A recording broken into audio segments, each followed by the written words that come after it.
Welcome back, listener. Today, we're going to be taking a deep dive into A Tale of Two Cities by Charles Dickens. Ah, A Tale of Two Cities, published in 1859. Right. Now, this one's considered a classic for a reason. You know, it's historical fiction at its finest. It throws us right into the French Revolution. Exactly.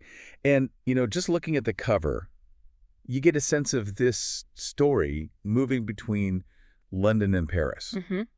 Two cities that are really on the edge of change. And that tension, it all starts with that first line, right? It was the best of times, it was the worst of times. It's iconic. Dickens just nails it right from the start. Yeah. He throws down this paradox, this duality that just runs through the whole book. It's not just about two cities, is it? It's about these opposing forces within society, even within people themselves. And, for those of you listening who are approaching this book from a literary perspective, yeah, this theme of duality, it's like a golden thread. You see it in the characters and the plot, even in the way Dickens contrasts that busy world of London with Paris, where everything's kind of simmering. Yes. It's fantastic. Dickens isn't just telling a story. He's building layers and layers of ideas. And he does this with his characters, too. Right. Like Dr. Manette, for example. You mentioned his imprisonment in the Bastille. Yeah, 18 years. I can't even imagine what that would do to a person. It's almost impossible to comprehend. But Dickens, he really dives into the psychological impact, Yeah. When Dr. Manette gets out, he's not the same man. He clings to shoemaking, this repetitive act. It's not just a random detail, though. It's symbolic of his broken mental state. Like he's trying to put the pieces of himself back together. Right, one stitch at a time. And this brings us to a big theme in the book. Resurrection. Okay. Not just coming back to life physically, but the idea of starting again, of characters finding their way out of the darkness. Interesting. And speaking of darkness and light, there's that whole love triangle. Oh, yeah. We have Lucy Manette, this amazing symbol of hope, and two men completely drawn to her, Charles Darnay and Sidney Carton. They're so different, though. Very different. Darnay, the noble one, renouncing his fancy family name, and then Carton, the brooding, self-destructive one. What do you make of that dynamic? Well, on the surface, they seem like total opposites, but I always get this feeling that they're two sides of the same coin, That's how good Dickens is with his characters. He makes you wonder, are people really capable of both great good and darkness? Yeah. And how much do our choices really depend on our circumstances? Which brings us to the backdrop of this whole story, the French Revolution. Now remember, this isn't just some historical setting, it's like a character in itself. Dickens really lays out the social inequalities, the injustices that led to the whole uprising. Right. He makes it clear that the revolution, as messy as it was, came from some real deep-seated problems. Yeah. And within that revolution, we meet some characters that are just so complex. Absolutely. Like the Defarges, you highlighted them in your notes. They have that wine shop that becomes a gathering place for the revolutionaries. But there's this darkness to them, too, don't you think? Especially Madame Defarge. She's a powerful force, isn't she? Yeah. That need for revenge, it's almost scary. It makes you wonder how far is too far when you're fighting for what you believe in. So we've got these huge historical events going on and these fascinating characters grappling with love and betrayal and sacrifice. Yeah. It's no surprise. A Tale of Two Cities has kept readers hooked for so long. And for anyone studying literature, this book, it's a goldmine. From Dickens's use of symbolism to his thoughts on social class, there's always something more to discover. Listener, we are just scratching the surface of A Tale of Two Cities. That's right. Stick with us as we keep digging into this literary masterpiece. Okay, so we're back. And, one thing that struck me was how Dickens uses symbolism in A Tale of Two Cities. Oh, absolutely. It's woven right into the story. So it's not just there for decoration. No, not at all. It helps us really grasp the characters and what Dickens is trying to say. We talked about Dr. Manette and the shoemaking, but there's so much more to that for a student of literature. I mean, that's gold. The act of creating those tiny stitches, it's like he's trying to rebuild himself, his sanity. It's such a strong image, isn't it?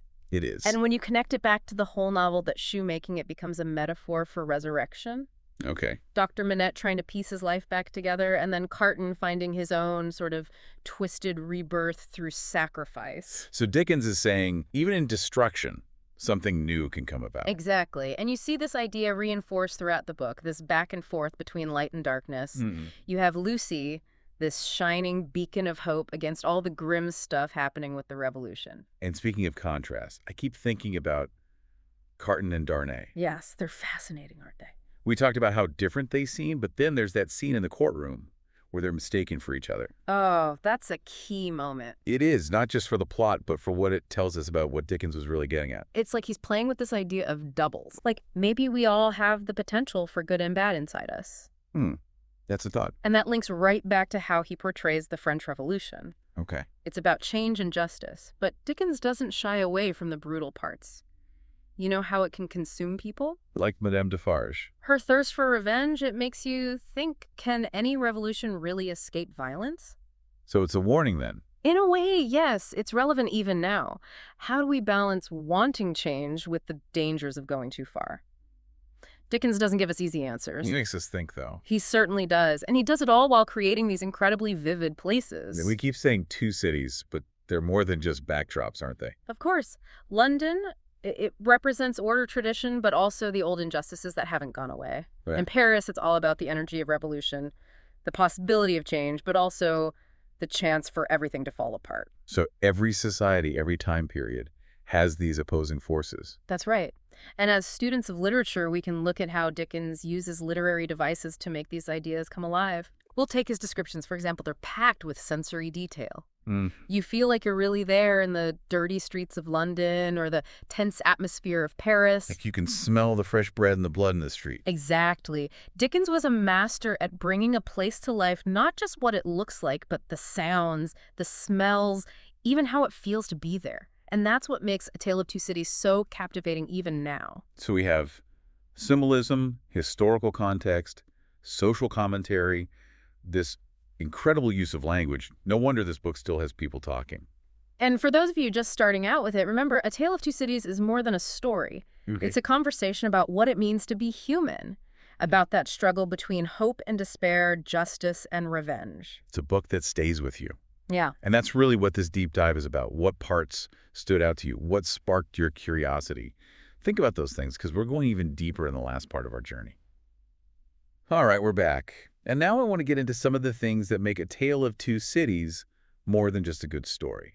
Oh, I agree. It's the little things that make it special. It is. The way Dickens uses words to create a whole world to make you feel like these characters are real. Yeah, his writing is just so powerful, so full of detail. Well, like, remember that description of the French aristocrat, Monseigneur? Oh, yeah? He needs 4 servants just to bring him his hot chocolate. It's kind of funny. It is.